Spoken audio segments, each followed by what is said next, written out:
Howdy y'all, it's time for another edition of Sweet Tea and a Movie. This week, The Warrior's Way.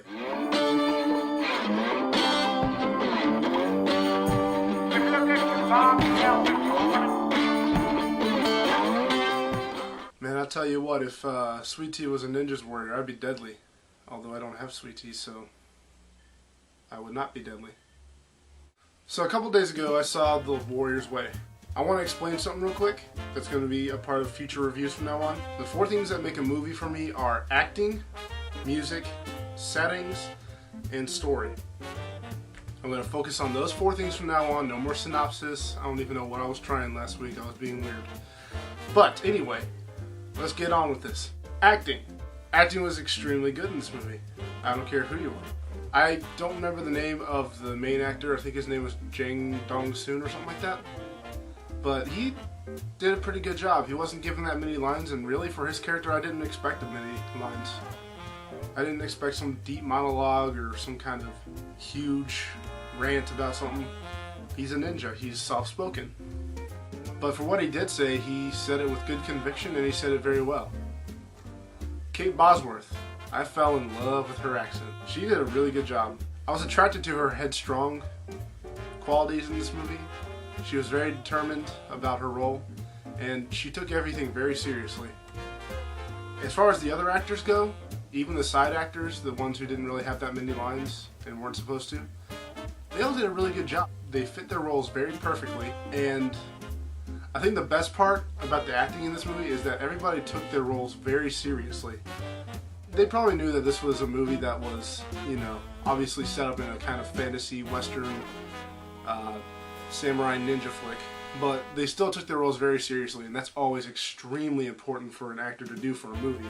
Even if it's a silly little comedy, just take your role seriously and things will already get the ball rolling better. Next up we have the music. I fell in love with the music in this movie. Seriously, this music was just awesome.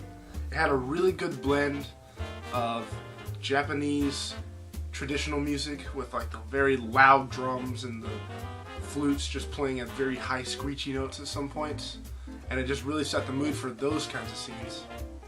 And then of course, since this all takes place in sort of a western environment still, there's obviously going to be some western style music, like slide guitar and all that sort of thing. And that was awesome. I heard a slide guitar and I melted. I love slide guitar. And it was great. And then when the movie started to get even more into it with the better fight scenes near the end, I loved how it mixed the different styles of music for different parts. Like, there was times where the cowboys were in full force and there was Japanese music playing, and then there was times where the ninjas were in full force and there was Western music playing. So I thought that was a good contrast and a cool mixed match of things. Of course, the music did still, fit with their stereotypes or whatever, but it still was really cool, and I really love the mixed match of music in this because it really did well. And if I can find the soundtrack to this CD, I will. Or to this movie, rather. Settings. Now, the reason that this video has taken a while to come out is because I watched a person named Luke Mochrie's review on The Warrior's Way, and I really have to disagree with some of the stuff he said. And since I'm in the settings part, I'll just go with that for now. He said the settings looked not that good at all. That it was cheesy green screen. And while I agree that the green screen environments were kind of cheesy-ish, I still think it looked absolutely great because the settings really just drew me in. The Japanese settings, like at the beginning of the movie with the river and the mountains in the background, and then on the ship and in the bamboo forest, those all just drew me in, and I was just like, this is awesome. I love these settings. And when he made it to the west part of the United States, or wherever he went, I'm pretty sure it was the United States though, I just loved it. This small scenery with the mountains in the background, the scene where the train's in the background, just so many good settings. I know it was still cheesy green screen, but I mean, it was, in a sense, it was beautiful. I loved it. The settings nearly made the movie for me.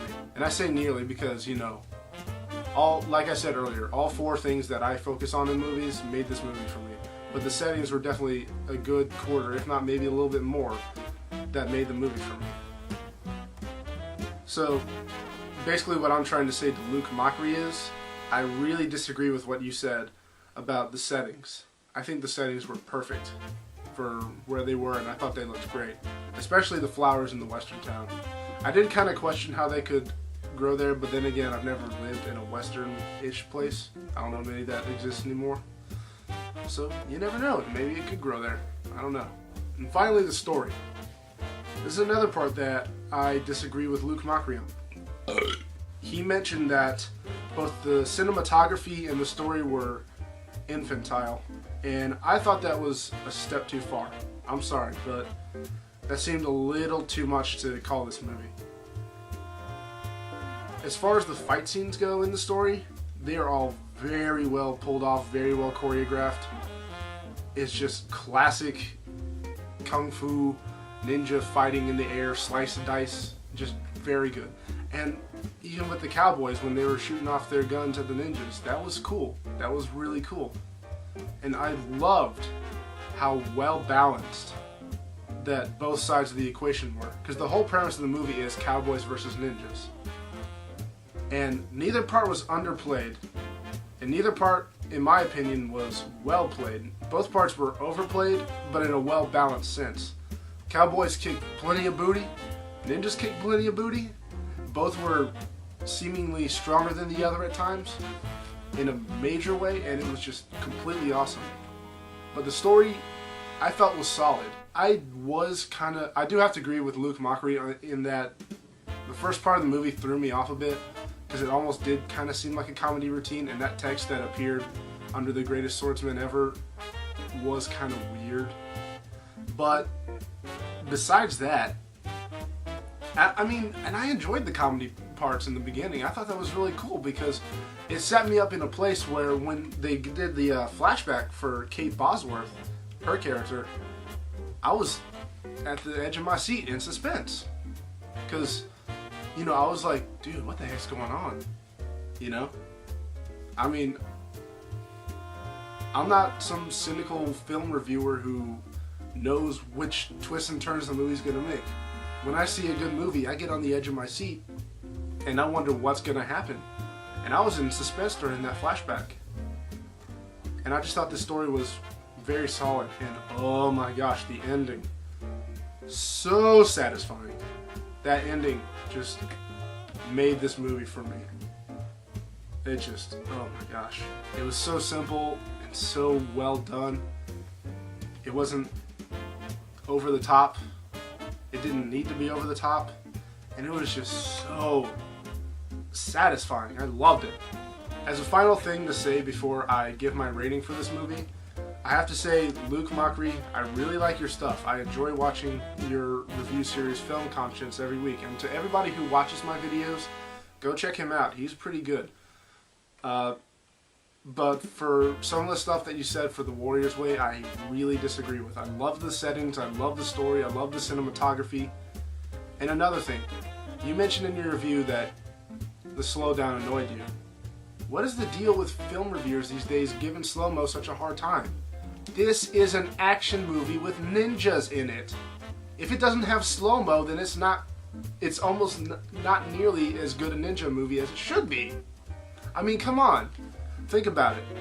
You have cowboys shooting guns at a very fast pace. Guns fly by quickly. If you don't have slow-mo for that, then that tracks away from the cool factor. It's like, seriously. With ninjas, they're going by fast, they're slashing people up fast.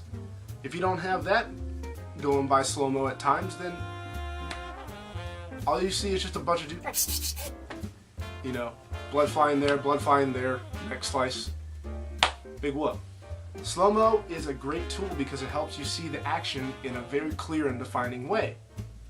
So, my message to any film reviewers who see this, stop bashing slow-mo. It is a great tool when used right, and The Warrior's Way used it very well. Alright, so, done ranting. Again, I highly recommend Luke Mochrie's series, Film Conscience. You can find it on thatguywiththeglasses.com.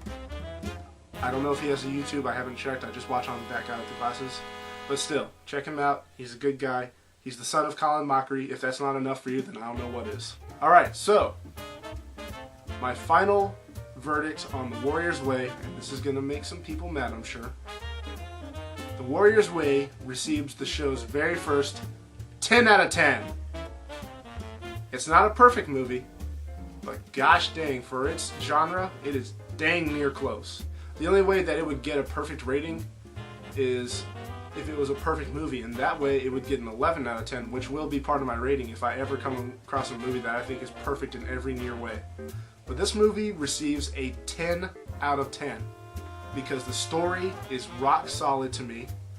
The settings are beautiful. The action is great. The cinematography is great. The music is so good. And the acting is solid and it fits into everybody's role. I highly recommend you guys go see this. And with that, I'm out. Ninja away!